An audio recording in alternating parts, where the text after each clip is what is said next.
venus pour ce colloque qui pour nous est important. Donc je voulais vous dire que nous avons été particulièrement heureux d'ouvrir ce matin ce mémorial.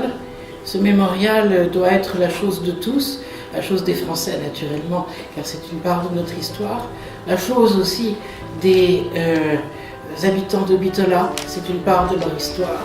Cette ville a été décorée et on l'a appelée la Verdun des Balkans, nous ne l'oublions pas. Mais c'est aussi, ce mémorial sera aussi une chance, je l'espère, pour qu'elle soit mieux située dans la carte mentale des Français, la carte de l'Europe. Et donc nous souhaitons bien sûr que cet espace soit valorisé, car ce sera un lieu de transmission. Mais aussi, nous souhaitons que la transmission, chaque année, puisse prendre la forme de ce colloque, d'un colloque sur un sujet qui serait autour de la guerre et de la paix, et spécialement dans cette région des Balkans, pour que ces lieux, cette histoire, continuent à nous inspirer. Et je voudrais remercier bien sûr toutes les hautes personnalités qui sont ici pour l'intérêt, le soutien à cette opération. C'est un maillon dans la chaîne d'amitié qui nous relie avec la Macédoine et tout spécialement avec Bitola. Je vous remercie.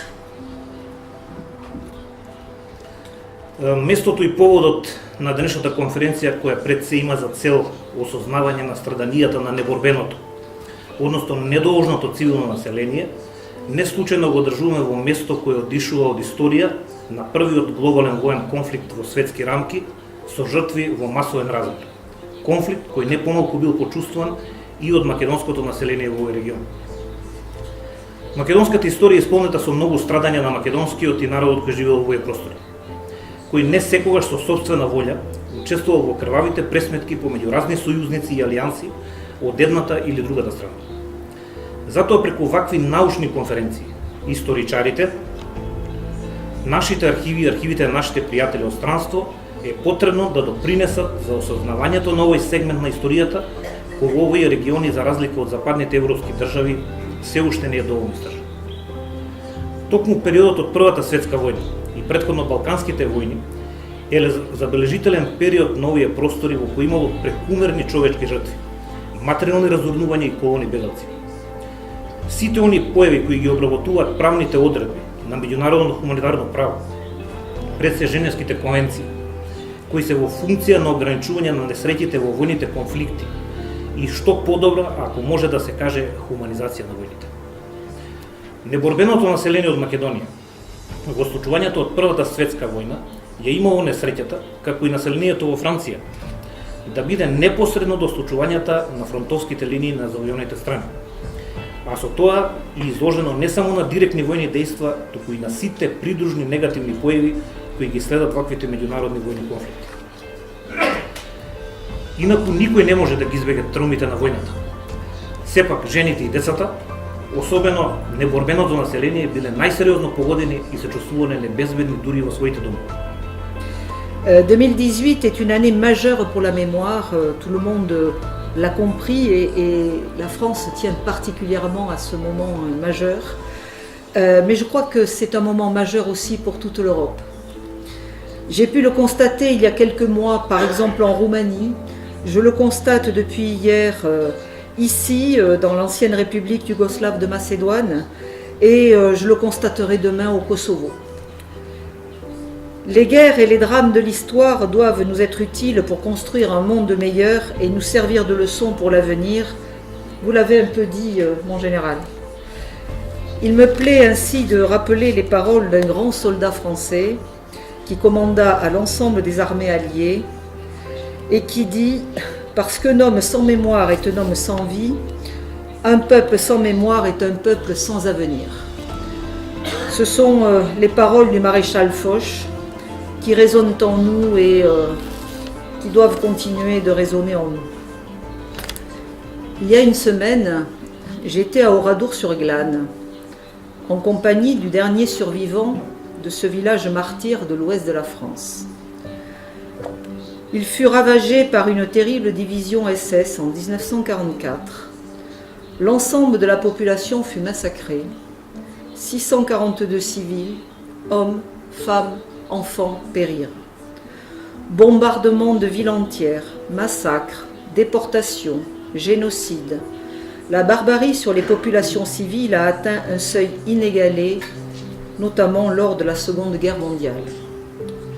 Néanmoins, 1914-1918 a été une marche importante dans la violence de masse, dans la brutalisation des comportements. Cette guerre a constitué une matrice pour tout le XXe siècle. Guerre dite dévoreuse d'hommes, guerre à l'ampleur inédite, guerre dite aussi industrielle, guerre totale. Quelle famille, quel Européen n'a pas alors été touché par cette déflagration? Vous mettez très justement l'accent de ce colloque sur la protection des civils et donc sur les conséquences de la guerre sur les populations les plus désarmées. L'usage de gaz, la violence sur les civils, les destructions systématiques, les nombreux réfugiés ou encore la crainte des francs-tireurs sont présents dès 14-18. Ces pratiques font écho jusqu'à aujourd'hui dans certaines parties du monde, malheureusement. Ces jours-ci, par ailleurs, Jean-Christophe Buisson publie la réédition du journal intime du tsar Nicolas II, du dernier des tsars. C'est la première réédition depuis 1934, si je ne m'abuse, c'était aux éditions Perrin. Et il en fait la préface, la postface et tout l'appareil critique. Alors aujourd'hui, comme l'a dit M. Vernet, il s'agit de parler du poilu prisonnier. Hier, Éric Allard nous a parlé de la construction de la route des Français par des prisonniers de guerre. Cette fois-ci, il s'agit donc des prisonniers français et s'ils sont essentiellement prisonniers sur le front, je dirais, d'Occident, cela nous éloigne donc géographiquement du front d'Orient. Mais cela nous en rapproche aussi dans la mesure où on aborde la question des prisonniers qui a été évoquée à plusieurs reprises hier déjà. Et l'on a vu que la situation de ces prisonniers n'était pas la même selon leur nationalité, qu'il fallait mieux être un prisonnier britannique qu'un prisonnier serbe. Donc, rappelle Jean-Christophe Buisson, dès le début des combats, évidemment, de nombreux poilus français sont tombés entre les mains des adversaires allemands. Et en 1918, ils étaient environ 500 000 Français à être prisonniers, sur un total de 2,4 millions de prisonniers entre les mains des Allemands. Alors, ça a été rappelé hier, le statut de prisonnier était régi officiellement, juridiquement, par les conventions de La Haye, qui prévoyait, je cite, que les prisonniers de guerre sont au pouvoir du gouvernement ennemi, mais non des individus et des corps qui les ont capturés. Ils doivent être traités avec humanité. Tout ce qui leur appartient reste leur propriété. Donc ça, c'est le texte de loi. Suivent ensuite, et je vais faire vite, une vingtaine d'articles sur le sort, si je puis dire, du logement, de l'habillement, des soins, de l'envoi et de la réception du courrier et du travail que sont amenés à exercer, à exécuter plus exactement, ces poilus. Sachant notamment que ces prisonniers doivent être juridiquement rémunérés. Alors, la grande majorité des États belligérants avaient signé ces textes, à l'exception notable de l'Empire ottoman. Il y en a un autre qui m'intéresse parce qu'on voit les conditions très douloureuses de ces prisonniers. Je rappelle qu'en 1914, l'officier français, avec la réglementation du 21 mars 1893, prévoit simplement une résidence sur parole. Donc il y a énormément de petits récits du septembre et même octobre 1914 où l'on voit des officiers allemands à la terrasse d'un café, à Nîmes, à Avignon, à Montpellier, commander une anisette, commander un cognac. Il faudra attendre le mois d'octobre 1914 pour que des camps pour les officiers allemands se mettent en place. Vous voyez, donc c'est intéressant de parler de ces prisonniers. Et puis, un autre sujet qui est complètement méconnu, c'est le marchandage sur les prisonniers de guerre. En France, le prisonnier allemand ne va pas rentrer en Allemagne le 11 avant 1918. On va les garder en otage. Clémenceau, on les appelle les otages de Clémenceau, car l'article numéro 10 du traité d'armistice signale la non-réciprocité du retour des prisonniers de guerre. Donc tous ceux de l'entente doivent revenir et nous gardons les prisonniers allemands, environ 420 000. Et ils vont travailler en attente de travailleurs allemands qui doivent venir en France pour faire des réparations. Et ça va durer 1 an. Les premiers prisonniers vont rentrer en janvier 1920. On ne parle non plus jamais des prisonniers russes. Le traité de Brest-Litovsk, c'est fin 1917 et début 1918. Les prisonniers russes sont encore en Allemagne en 1922. Et en France, pareil, en 1922, il y a encore des prisonniers russes qui ne sont pas retournés en Allemagne. Vous voyez, le complexe est très, très important. Enfin, ça, c'est juste un détail pour vous montrer que cela mérite encore un autre colloque. Maintenant, je vais céder la parole. Pour cette raison, après un bref commentaire du rôle de mon pays dans ce conflit, je vous présenterai la douleur psychologique, morale et physique des victimes de ce front à travers La vie dans la tombe, roman de Stratis Mirivilis, œuvre rédigée en notes alors que l'écrivain, l'auteur, s'était engagé et se trouvait dans une tranchée hors de Monastir, l'actuel Bitola.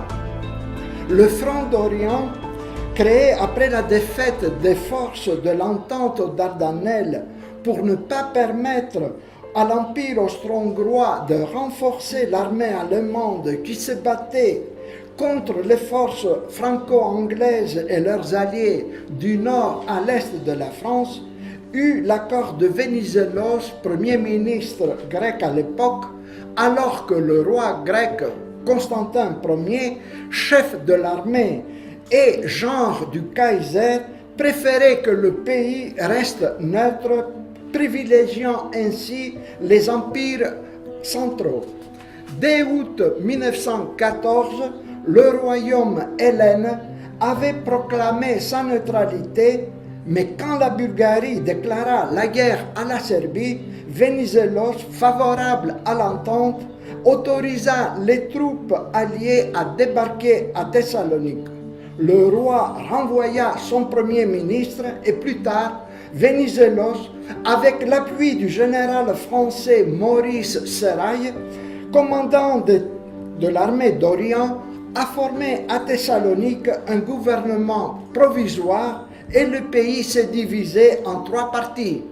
Le sud dépendant du gouvernement royal, seul internationalement reconnu, ayant Athènes pour capitale. Au nord, le territoire du gouvernement provisoire, comprenant la partie grecque de la Macédoine et l'Épire, ayant Thessalonique pour capitale, et entre les 2 parties, une zone neutre contrôlée par les forces alliées pour éviter la guerre civile. Et donc il a trouvé cette fiche et il m'a dit regarde ce document, il semblerait qu'il s'agit du frère de ton arrière-grand-père maternel. Alors qu'est-ce qu'on peut lire sur ce document? Donc il s'agit de Joseph Gondet, qui était originaire du village de Saint-Guillaumard. C'est un petit village rural dans le Morbihan dont était originaire ma famille. Et on y apprend que ce jeune homme, qui était né le 17 octobre 1894, est mort le 13 novembre 1916 à Slivica, en Serbie. Il avait donc 22 ans. Et c'était un soldat de 2e classe et il faisait partie du 2e régiment bis de Zouave. Alors ça m'a tout de suite intriguée. Je me suis d'abord demandé, mais qu'est-ce que ce soldat du Morbihan qu'est-ce qui a fait qu'il s'est retrouvé à mourir en Serbie, si loin de chez lui, et pourquoi il faisait partie d'un régiment de Zouaves. Pour moi, les Zouaves, c'était plutôt l'armée d'Afrique, ça m'évoquait plutôt des choses exotiques. Donc j'ai voulu en savoir plus sur ce jeune homme. Donc on a fait quelques recherches avec mon père, et donc on a vu qu'il s'agissait bien du frère de mon arrière-grand-père maternel, qu'on voit ici à droite, qui s'appelait Louis Gondet, qui est aussi un ancien poilu. Il était dans le 35e régiment d'artillerie, il a fait les 4 ans de guerre, il a notamment fait Verdun. Et donc Joseph Gondet était le fils de Julien-Marie Gondet et de Marie-Louise Thébault, qui vivaient donc à Saint-Guillaumard, c'est un petit village dans le Morbihan. Et ils ont 8 enfants, 5 filles, 3 garçons, dont 6 ont atteint l'âge adulte, et Joseph était l'avant-dernier de ses enfants. Alors on a cherché un petit peu dans les archives familiales et finalement on n'a retrouvé aucun document sur l'existence de Joseph dans les archives de la famille. C'est finalement en se rendant sur place au village de Saint-Guillaumard que nous avons vu que son nom était bien inscrit sur le monument aux morts, aux côtés des autres soldats de cette commune qui sont morts pendant la Première Guerre mondiale. Il apparaît aussi sur le livre d'or de Saint-Guillaumard, donc c'est une archive qui est disponible sur le site des Archives nationales. Chaque ville avait constitué un livre d'or avec les noms des soldats morts pendant la Grande Guerre pour élaborer les monuments. Дава еден интересен приказ за последниот Божич во војната 25.12.1917 година. И вика денес се вика Божич, вика војниците вика се тажни вика и задълбочени во мислите, најверојатно вика сеќавајќи се како овој светол ден вика го прославувале во нивните села во црквата вика. Отворивме еден шишек коњак и направивме една здравица со Божја помош следната година овој празник вика да го прославиме дом. И тоа навистина се случува, бидејќи после пробивот на Македонскиот фронт и после примирието од 11 ноември 1918 година војниците после 4 години првиот Божич го славеле некој дома, некој се уште во касарните. А кога се развиваат жестоки артилериски дуели помеѓу српската и бугарската војска, не само српската и француската како дел од Антантата, тој цело време си го поставува прашањето колку чини една граната или еден куршум, зашто тие пари наместо се даваат за убивање на луѓе, без разлика дали се војници или цивили, не се дадат во некои хуманитарни цели. Иако и самиот бил офицер, имал страшен презир кон повисоките чинови на повисоките офицерски чинови на српската војска, вика денес ме ставија во резерва, вика и решив, парафразирам, и решив вика да одам, вика да гледам кино во природа. Вика дојдаа високите офицери, вика качени на коњи со нивната свита, со кучиња, вика да ги штитат, ги поставија дурбините, вика и двогледите, и вика и почна да ги праќаат војниците во битка како гладиаторите, вика што римјаните го испраќаат, а вика денес вика 20-тиот век. Alors, il s'agit d'un sujet qui n'est pas nouveau, pour être totalement honnête, qui a été particulièrement débattu aussi à la fin du 19e, début du 20e. Les guerres balkaniques ont été particulièrement concernées par cela. On y reviendra. La question des comitadji, par exemple, aurait pu être posée là-dessus. C'est un sujet qui est à nouveau d'actualité, essentiellement à raison des attentats du 11 septembre et de la position justement de l'administration Bush, qui a souhaité qualifier de combattants irréguliers tous les prétendus terroristes qui étaient engagés soit sur le terrain de l'Afghanistan, soit sur tous les actes individuels qui ont eu lieu par la suite et qui nous concernent aujourd'hui à raison par exemple de la qualification de ceux que l'on pourrait appeler combattants entre guillemets, je les mets pour l'instant combattants irréguliers, au niveau par exemple de l'État islamique et qui seraient engagés auprès de cette organisation. Alors les définitions sont extrêmement importantes parce qu'elles ont un impact juridique majeur et pour apporter quelques éléments de réponse sur les définitions, il faut passer absolument par le droit international humanitaire. Beaucoup de sujets ont été déjà évoqués ce matin et hier et donc je serai particulièrement elliptique sur certains aspects et j'essaierai de me consacrer un peu plus sur la partie juridique et les droits et le sort de ces personnes. Alors, le principal enjeu de la qualification d'un combattant en irrégulier, c'est justement de porter atteinte à une forme d'immunité, je le mets ça aussi entre guillemets, qui pourrait être donnée à cette personne une fois qu'elle est capturée. Et donc on voit à quel point justement ce sujet et les définitions autour de ce sujet sont importantes.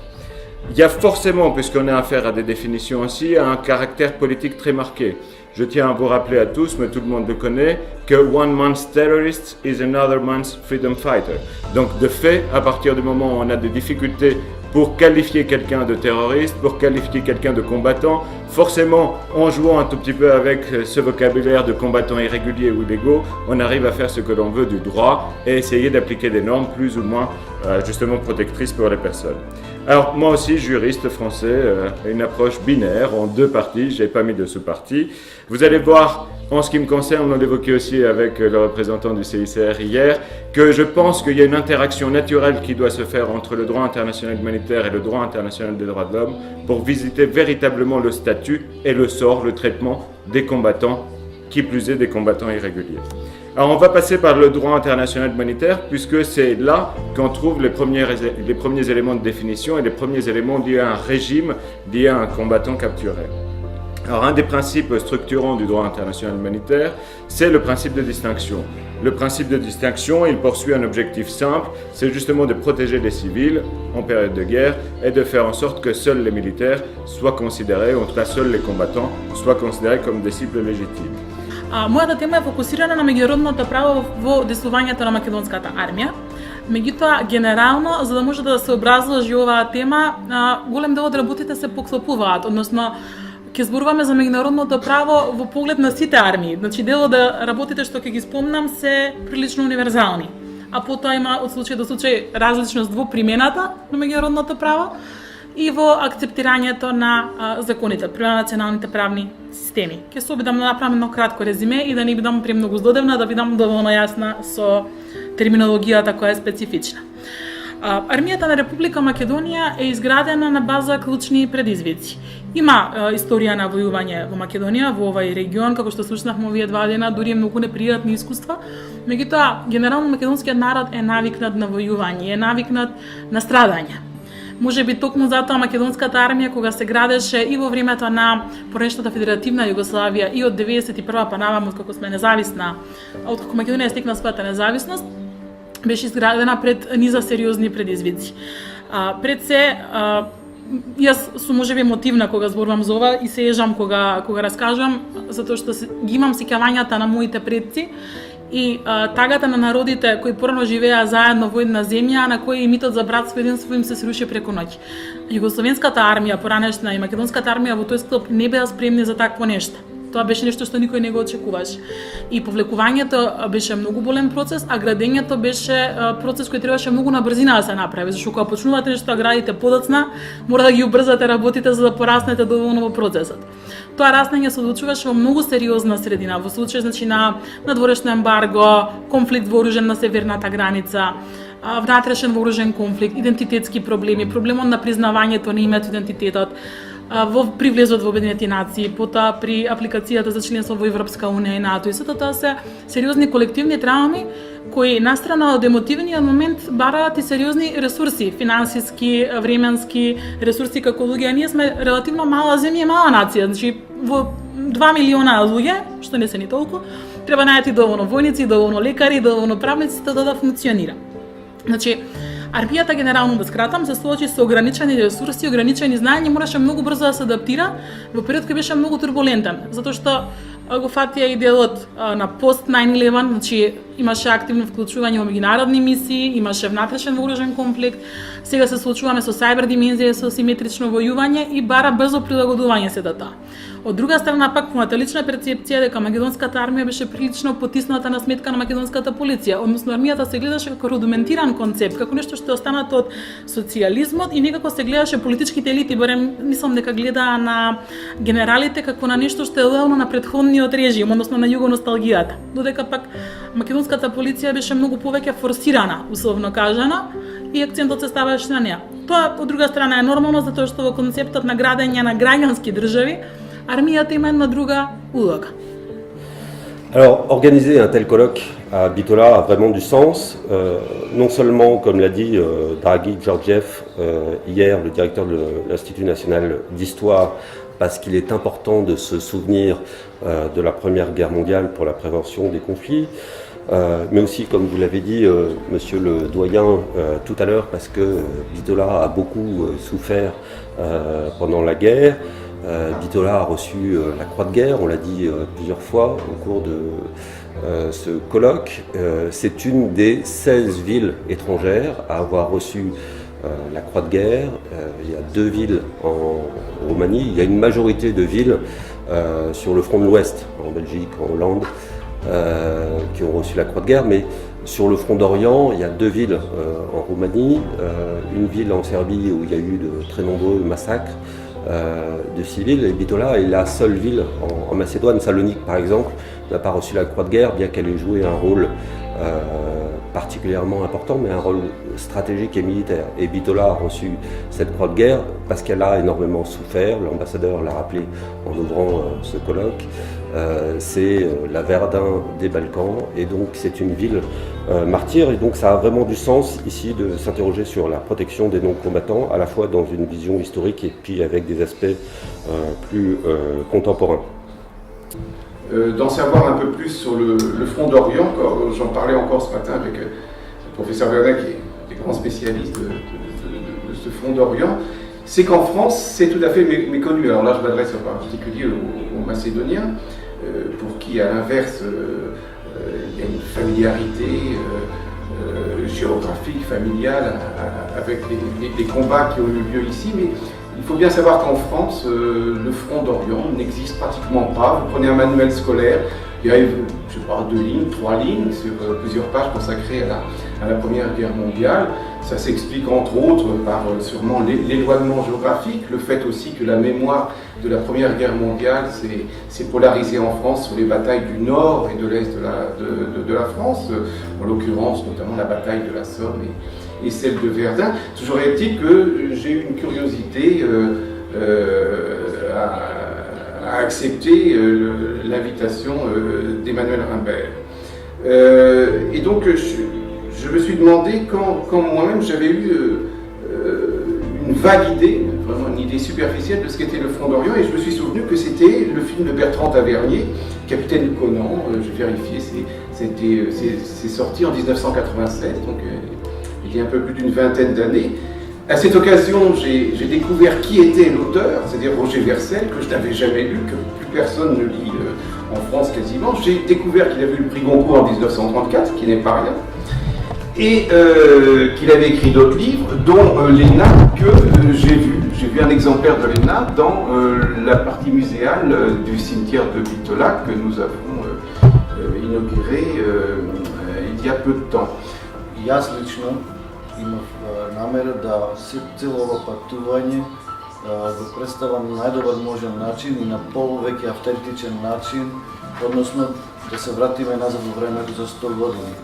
И во овие веќе 8 месеци на договарање и припрема се потрудив да организирам храна, јадење, кое што ние ќе го имаме за 10-12 дена, баш автентично за регионот кој што ги поминиме, и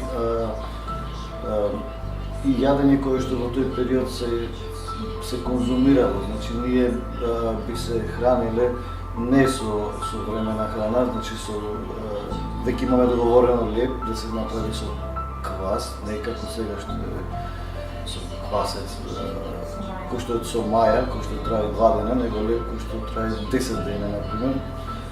Суво месо, сол традиционално,